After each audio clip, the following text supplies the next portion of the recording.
"Never go to the farm," he said, and his voice was small and urgent, as if he were trying to tuck danger into a single syllable.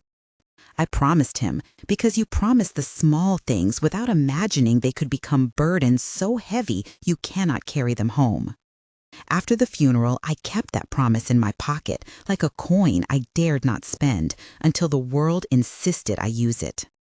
2 weeks later, I sat in a narrow office with wood paneling that smelled of polish and old paper, and Mr. Whitaker placed a small brass key on the desk as if it were the only honest thing left from a life of careful secrets. The key lay against a folded envelope with my name written in a hand I had learned to trace in the dark. I had been married for 26 years. I had loved a man who kept rooms of his life locked even from me. Now I was alone, and the envelope told me where he had hidden the rest. The farm was named Raven Hollow, and the deed was stamped and official. He had bought it back, Mr. Whitaker said, and he had left instructions. The key was heavier than it looked. It felt like a small animal against my palm. I remember the metallic taste of grief on my tongue, the dull thud of my heart as if it were hitting the inside of my ribs, the strange new light in the room that made every surface look like it belonged to someone else. I left the office with the key, the envelope, and a promise that I did not fully understand. The first thing I did was call Jenna. I told her the basics, and she put her hand over the speaker and whispered that she would come with me. The second thing I did was drive north into air that smelled of pine and wet soil and old rot. The promise he asked me to keep was small and perfect and impossible all at once. Mr. Whitaker had been methodical. He pointed to the signature, to the clause that named me custodian of the property and the executor of a list of videos and documents. He said the videos were encrypted and tied to a single login that only I would be given after certain conditions were met. I held the key in my palm while he explained that there was also a box with photographs and a ledger that my husband had insisted remained sealed until I arrived. His voice was a steady instrument, and outside the window a street vendor slammed a metal lid, and the smell of coffee skittered into the office like a stray cat. I could feel the weight of the moment like an animal on my back, and I reacted in a way that surprised me. I laughed, a small, brittle sound, because what else did you do when the world rearranged itself? Overnight? Jenna squeezed my hand through the phone and said, "Let us go," and I agreed because I had to see with my own eyes the place that had been forbidden and now belonged to me. The flight of gravel outside the office sounded like a countdown. I folded the envelope under my coat like a talisman. Mr. Whitaker watched me leave with an expression of someone who had given a person a key to a house but could not give them the map to what they would find inside. In the car, Jenna asked if I thought it was a trap. I remembered the smell of his cologne on the funeral clothes and the way he had mouthed the words, "Never go to the farm," before he left for tests. I did not know whether he was protecting me, punishing me, or preparing me. All I knew was I had a key and a ledger and a name on a deed, and the road north unspooled in gray ribbons before us. The road to Raven Hollow was a slow unwrapping of landscape. At first it was hedgerows and the gentle creak of old maples. Then the highway surrendered to a country lane where the asphalt hunched and split and the air turned cooler and more honest. Jenna drove with her face near the steering wheel, her knuckles white, and between us came small conversational stitches that did more to hold us together than any plan.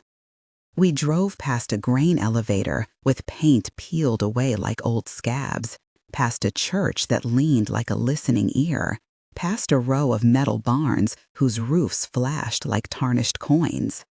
On the last bend, the land opened up and Raven Hollow appeared as though it had been waiting for us to make the first move. A long drive lined with oaks led to a gate flanked by stone pillars. The gate was painted green, but the paint had given up in places, and there were spiderweb veins of rust. A weathered sign read Raven Hollow Estate, and under that, a smaller hand-lettered sign warned private property and asked trespassers to keep away. The air here tasted of hay and the distant sharpness of manure and the metallic tang of an upcoming storm. I noticed a figure on the porch silhouetted against a window, as if the house were breathing and exhaling shadows. From the lane, a truck pulled up, and a man with a clipboard called out a name. His voice was rough like gravel, and he introduced himself as Tom, stable manager, and said the family had arrived early to make sure everything was in order. I saw on the porch a woman with a camera around her neck. I later learned was Claire, my late husband Daniel Langley's sister-in-law, and two other figures who narrowed their faces as they watched us approach. The family cluster felt like a knot ready to be pulled. The gate was unlocked, and I fit the brass key into a rusted lock and felt it catch as if the lock had been waiting for my touch. The laptop sat on a kitchen table that smelled faintly of lemon cleaner and wood smoke. Jenna and I had carried the box from the study where dust lay like a thin skin over books and tools and canvases. There was a small note taped to the lid in his precise script that read, "For Catherine only, begin when ready." I remember the weight of my hands on that lid as if I were holding a headstone. The laptop woke with a quiet, its screen a gentle blue that seemed to pulse in time with my pulse. There were files named Day 1, Day 2, and a folder labeled Evidence. I clicked the first file, and the screen filled with the face I had loved for 26 years. He was sitting in a chair that leaned slightly to the left in front of a shelf of dusty medical texts and old photographs. He smiled the crooked smile I knew and said in a voice both familiar and unnerving, "If you are watching this, then I could not keep my promise to leave this world in a way that let me finish with you in person." I felt Jenna squeeze my hand so hard, then loosen it and speak, "Be brave, Mom," as if bravery were a button to press.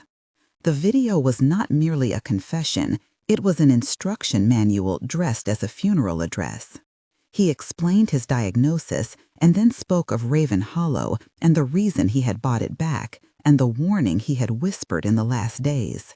He spoke of people who wanted what was on the land and a secret buried under the south pasture that he had spent a lifetime protecting.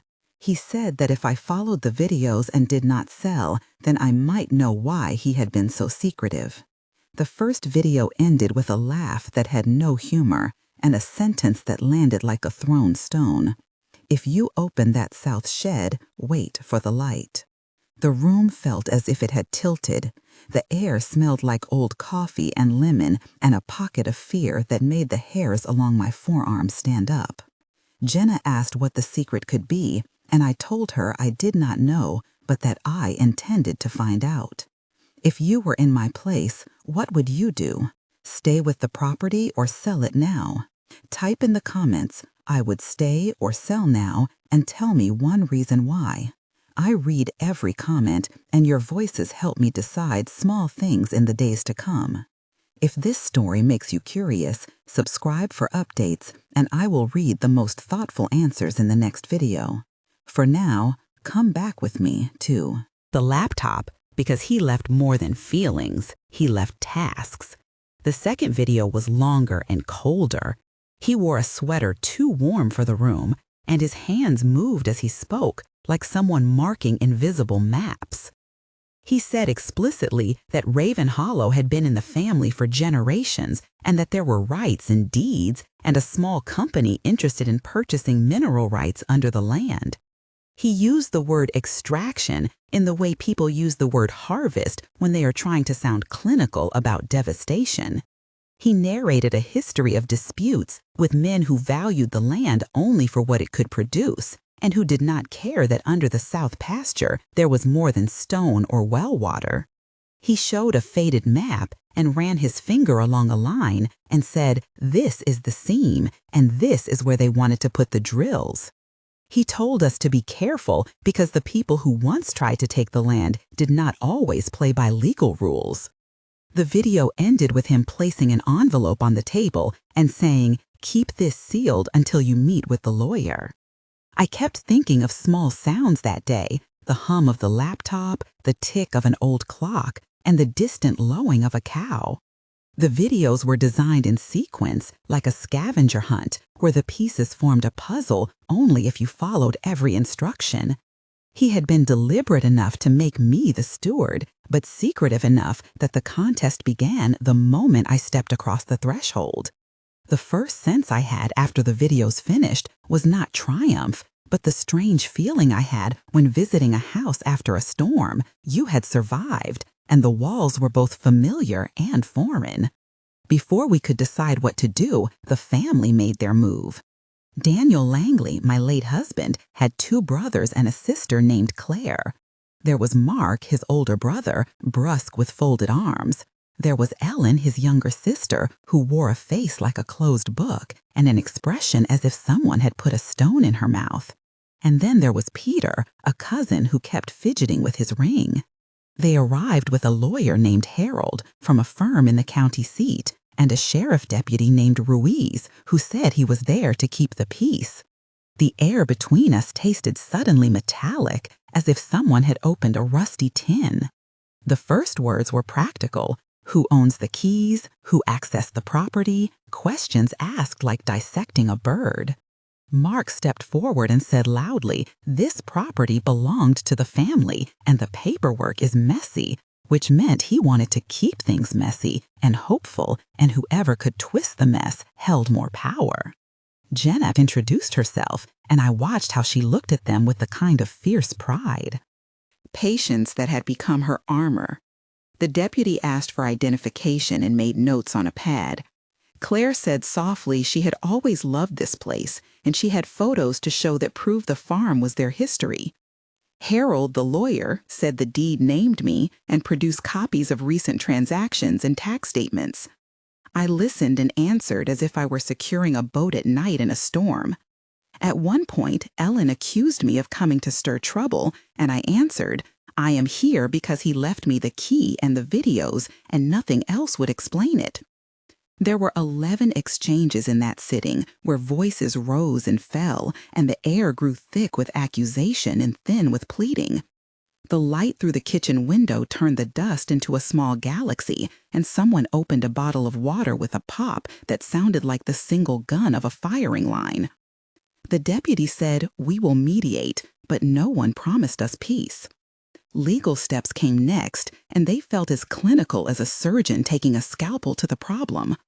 I met with Harold for a preliminary discovery session, and he explained chain of title and quiet title action and the need for a record of possession.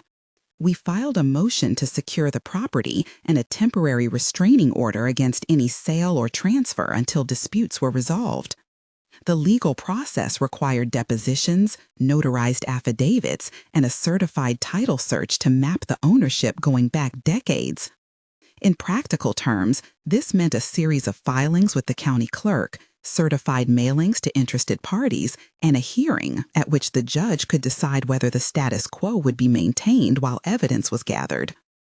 The clerk stamped documents with an indelible red mark, and the petitions were assigned to a docket that would be busy for months.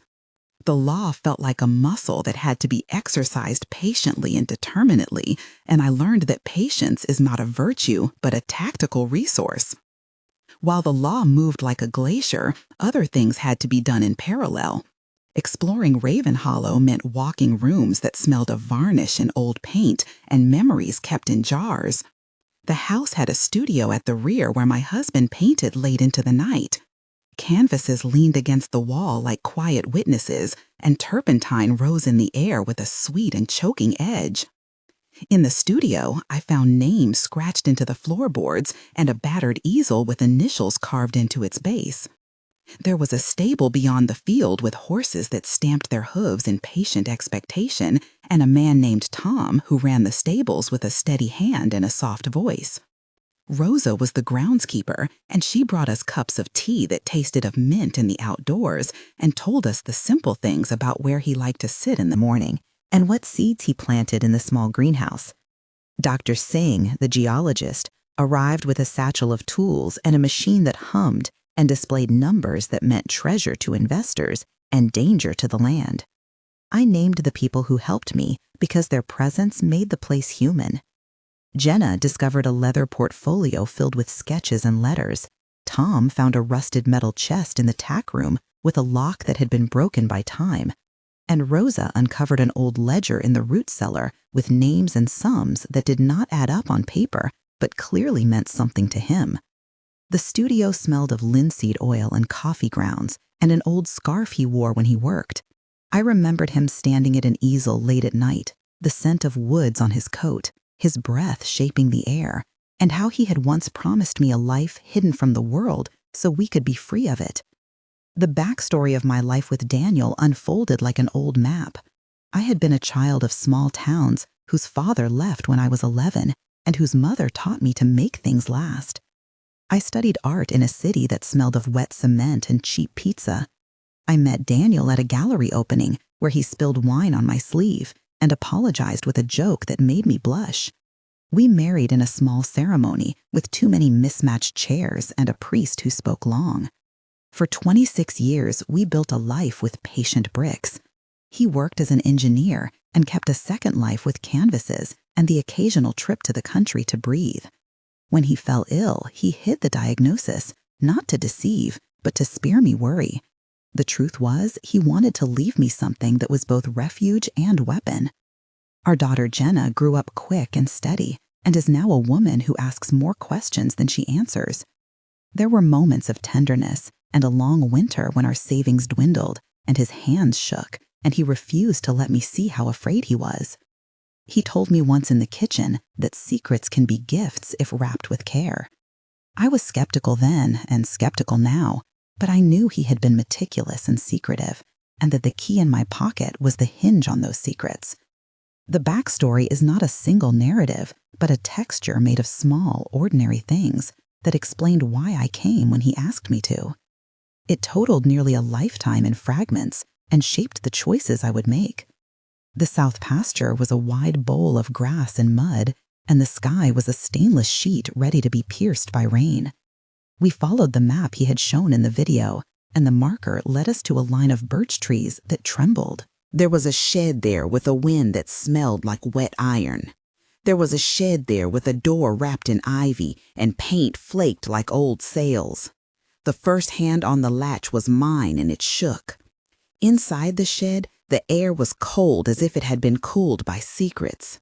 There was an old generator, a stack of crates, and beneath a tarpaulin a wooden trunk that had been nailed shut.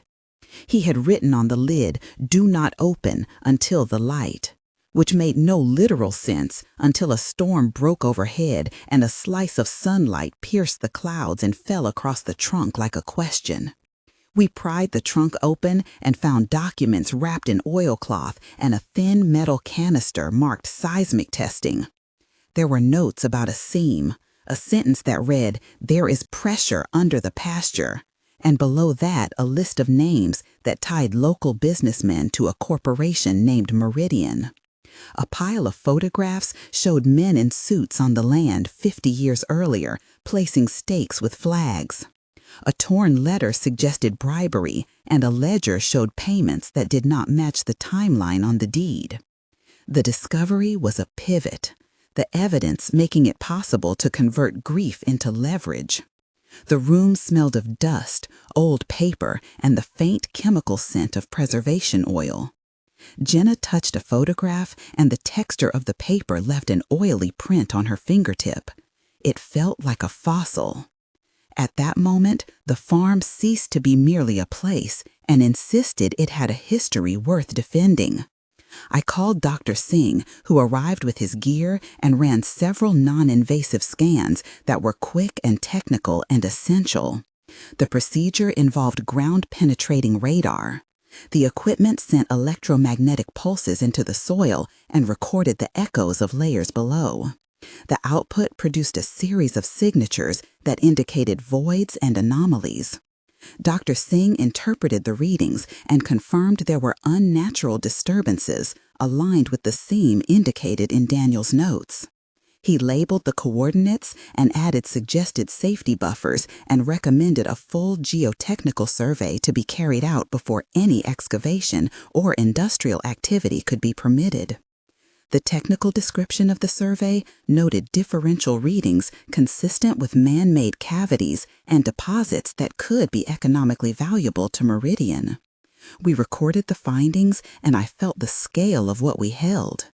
It was not simply memory, it was physical evidence.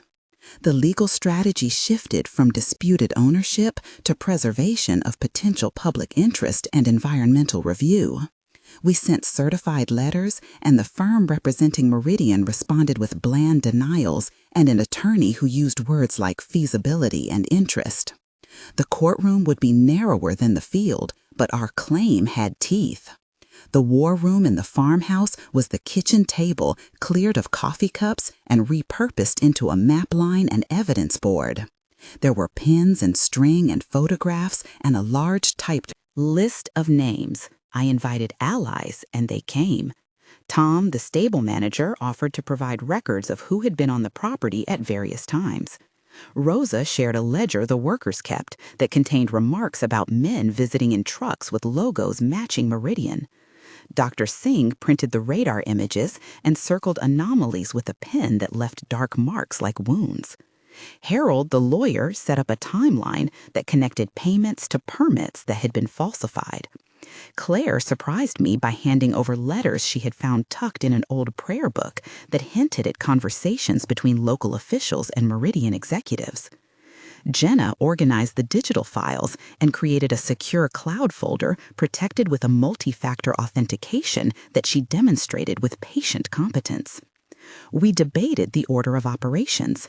My choices were to go public immediately with the evidence, which could invite pressure and threats but save the land, or to proceed quietly with a legal approach that required time and patience. We decided to do both. The room tasted of strong coffee and steel resolve. Over the course of a long evening, we practiced statements and rehearsed responses to questions. There were 11 direct exchanges in that meeting, each one sharpening the plan like a blade. I promised to guard the evidence and to release parts of it to a local journalist named Sarah, who had a reputation for making river stones into headlines. Sarah agreed to publish the story in stages timed to legal filings. We would thread the needle between law and the court of public opinion. It was tense and it felt right. The confrontation with Meridian happened in public and in private. Their counsel met with Harold in a room with a table bigger than our house and with art on the walls that smelled faintly of money. The legal team used corporate language and calm voices. They offered a settlement that smelled like compromise but tasted like erosion. The offer was to buy the mineral rights and allow limited testing in exchange for financial compensation and a clause that would release Meridian from claims if they were allowed to proceed. I asked Jenna to pass me a glass of water, and I remembered the metallic taste of fear from the day I left the office. My answer was no. We presented the radar data, the ledgers, the letters, and a timeline that placed Meridian in suspicious alignment with local permits. The public piece Sarah released the following day placed a thin pressure on the corporation. There were protesters at the gate with hand-painted banners, and the local paper covered it as an environmental story with undertones of corruption. Meridian's PR team offered a bland statement about undisclosed interest and respect for the legal process, but the company had investors, and those investors were sensitive to bad press. The negotiation table shifted. Harold filed for an injunction demanding a formal environmental review under state law and a hearing. Scheduled. The courtroom that day smelled like disinfectant and new paper. We presented the geotech report, Dr. Singh testified, and explained the radar signatures in language that a judge without a science background could understand. The Meridian Council questioned methodology and reliability, and Dr. Singh answered each query with patient detail. The judge granted a temporary injunction and requested a full environmental impact assessment before any permits could be approved. It felt like a victory that was still fragile. In private, Meridian offered a new settlement that included a fund for restoration if the family agreed to a limited lease. We rejected it because the fund could be used to legitimize extraction rather than prevent it. The battle was not only legal but moral. I swore on that day to preserve not only a piece of land, but the memory of someone who had given me a key and a task. As the court process moved forward, there were moments of intense risk. A truck idled at the edge of the property late at night, and Tom confronted a driver who said he had been sent to take soil samples. The driver had a badge that resembled something official, and Tom called the deputy, who arrived with his flashlight cutting a white path through the dark. The truck left with a hum that vibrated the windows like a low harp. Another night, someone tried to break into the tack room. The lock had been tampered with, and we found footprints in the mud leading toward the field, then scurrying away toward the neighbor's woodline. We installed motion lights and a camera tuned to grainy black and white that recorded a man entering under a hood. We caught his license plate, and the number matched a rental agency and a regional contractor with ties to Meridian. Each of these moments added strange urgency to our cause. We documented everything, and each new item fed into the legal filings. The community began to rally, and the local high school ecology club painted signs and organized a petition. My social media became a channel for information and an engine for accountability. People I had never met sent messages of solidarity and sandwiches for long hearings. The solidarity became a force that Meridian could not easily ignore. The climax came at the hearing, where the full geotechnical and environmental reports were tabled and expert testimony threaded the argument. Dr. Singh explained the technical data and testified that disturbing the seam could release contaminants and destabilize subterranean structures. He used plain language and analogies, and the jury-like atmosphere in the public gallery shifted. Meridian produced a well-polished expert who argued economic benefits and proper mitigation strategies. The exchange felt like two languages battling for the same syllable. The judge suspended proceedings for a day and asked for additional data, which bought us time and loosened Meridian's grip on the timeline. Outside the courthouse, I spoke to a local reporter, and my voice surprised me with how firm it sounded.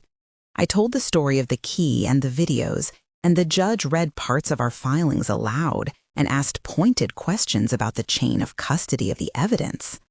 By the time the judge issued a cautious ruling requiring a full independent environmental impact study, Meridian had lost the immediate momentum it had hoped for. There was relief and a sober exhaustion. The public had seen the documents, and there had been an outcry. We had not destroyed the company, but we had forced a pause and a reassessment. The victory was procedural but meaningful. The months after the ruling were work-heavy and small in equal measure. We established a restoration fund and contracted with an independent environmental firm to conduct the study. The firm sent technicians who took core samples and wrote reports, and did so in language that read precise and heavy. There were community meetings and fundraisers, and a small gallery show Jenna organized, where my husband's canvases were displayed and sold to raise money for the trust. We leaned into the artistic side of his legacy and used it to fund legal work and restoration. 10 names of workers and neighbors appeared in affidavits that corroborated visits to the land when Meridian had been conducting early surveys. The trust we created had bylaws and an oversight board, and it was both awkward and beautiful to sit among people who wanted to protect a place I had not known I would inherit. The days had a rhythm. I painted in the mornings and walked the fields in the late afternoon.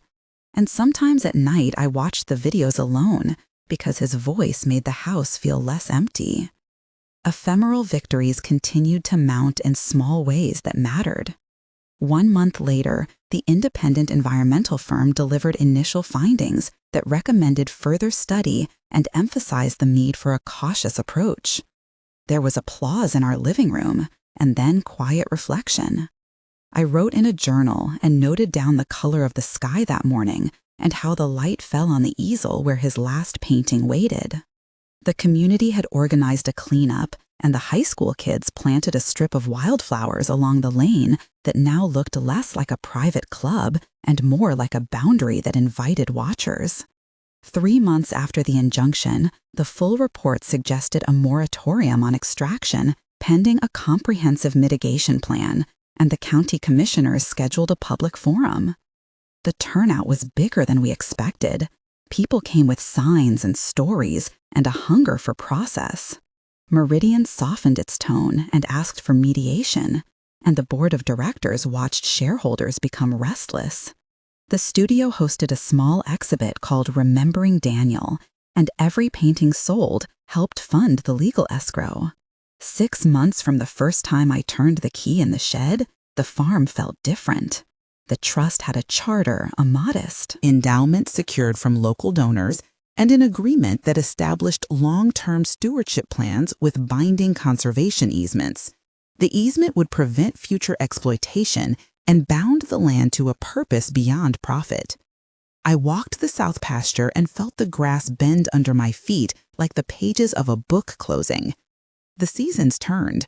I learned the names of birds that nested in the hedgerow, and the horses grew fatter and more placid as the months passed. The ledger in the root cellar had become an artifact and a monument to a strategy of persistence. In the end, I had choices, and I had chosen to keep. I could have sold and taken the money and moved south somewhere warm with Jenna and a box of his paintings on the floor. The temptation of relief is real, but I had a key and a lifetime of small reasons that made me stay. We signed legal agreements that preserved the land and formed a community council to manage the trust. The studio reopened as an artist residency, funded by a portion of sold works and grants. We dedicated a small plaque beneath the oak by the gate with his initials and a line from a poem he loved. Sometimes I still watch the videos when I need to hear his voice. They are not only instructions, but also love letters and warnings, and the most human map he left me. I still wake sometimes to the sound of rain on the roof and think of all the ways secrets can be both prisons and salvage yards full of parts to reconstruct a life. If this story moved you and you want to follow the next steps, subscribe to get updates and leave a comment about what you would do with a key like mine. I read them all, and they helped me more than I can say. The Forbidden Farm taught me that custody can be courage and that a promise kept can sometimes save more than memory. Remember this: a secret can become a legacy if someone is willing to stay and turn a key.